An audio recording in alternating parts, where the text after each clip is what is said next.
Hey, good evening. It's Tuesday, January 3rd, and the 2023 is off and running. And welcome to Everyday Talk 24/7. Thanks so much for being here. And want to give special thanks tonight to Natalia Gerber, who, if you notice, there's a new intro for the videos. And so Natalia did that, and really grateful for that. And it's a lot of good work she does here to help support my channel. So Natalia, good job. Thank you. Tonight, we're going to continue looking at Psalm 121. And yesterday, we focused on that God is our helper.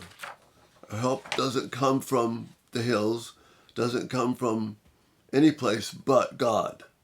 So I look to the mountains. Does my help come from there? No. My help comes from the Lord, who made heaven and earth.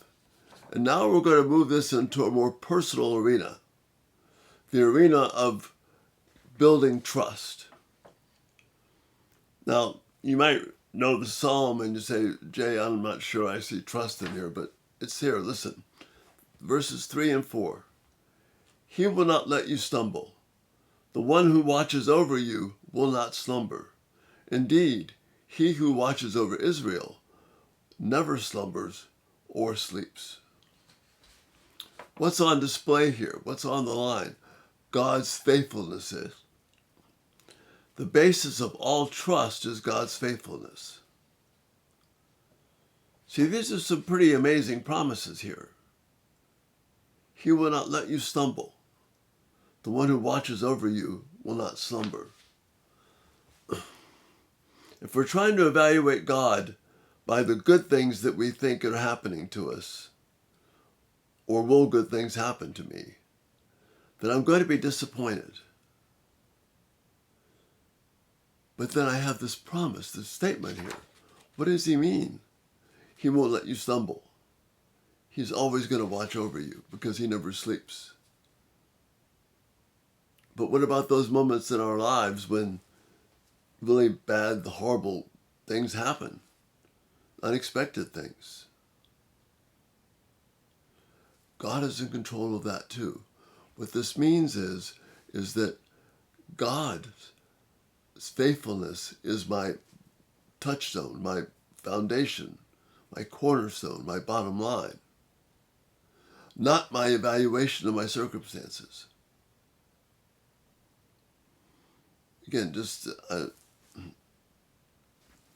the best thing that happened to me health-wise 7 years ago, not 8 years ago now, was to get cancer.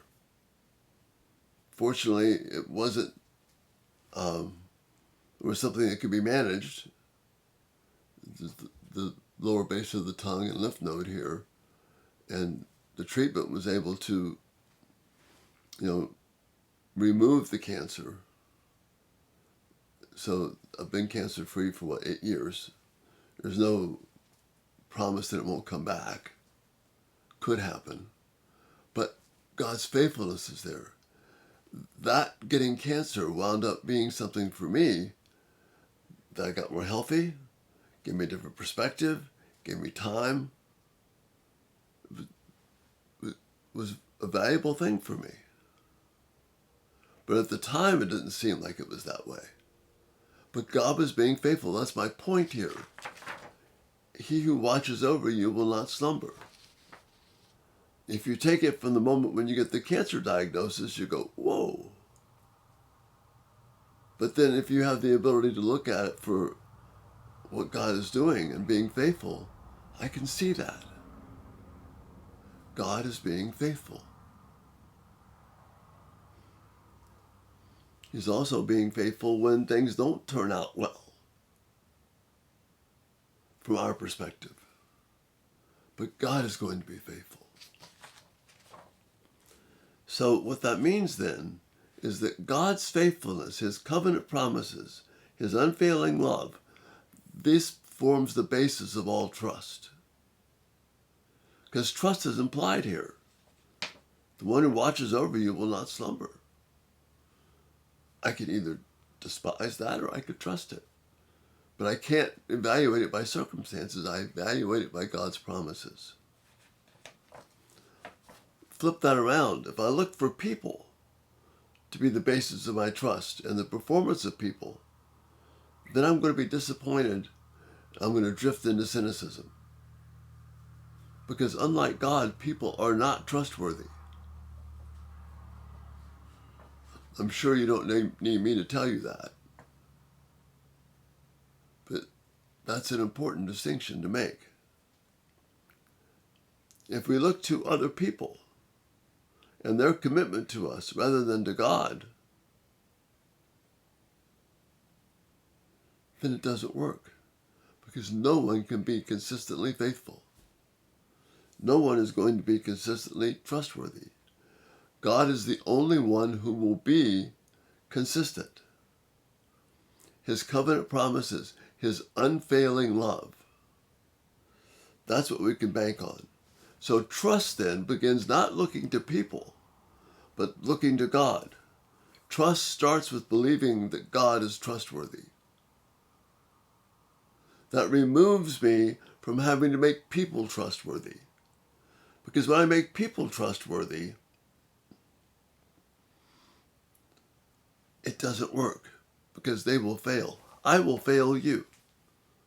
Even if I don't want to, I will.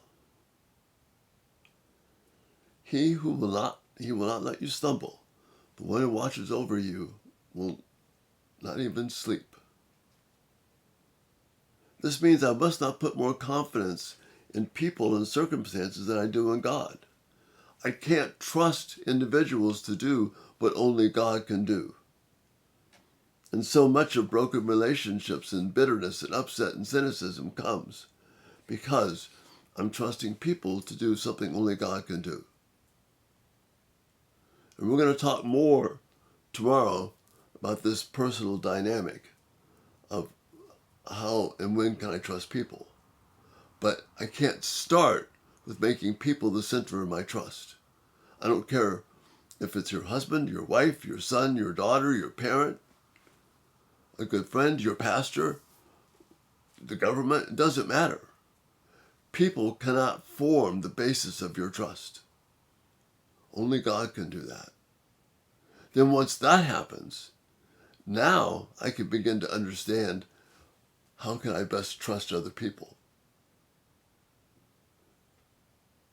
But if I try and trust people without this foundational trust in God, then things are going to collapse. I'm going to be bitter and upset. So take hope from this. Notice these words again. He will not let you stumble. The one who watches over you will not slumber. Indeed, he who watches over Israel never slumbers or sleeps. Your God is always trustworthy and faithful. I don't evaluate him by circumstances. I evaluate him by his covenant promises that are in his word. And we'll get more into the relational side of it tomorrow. Until then, thanks so much for being here. Check us out everydaytalk247.com. I've got a pretty cool announcement for you coming pretty soon too, in a couple of days. I'm excited to tell you about that. Check us out every day, Talk 24/7. If you haven't subscribed, turn on post notifications. These videos will come right to you. And again, thank you for the privilege of being able to talk with you each day.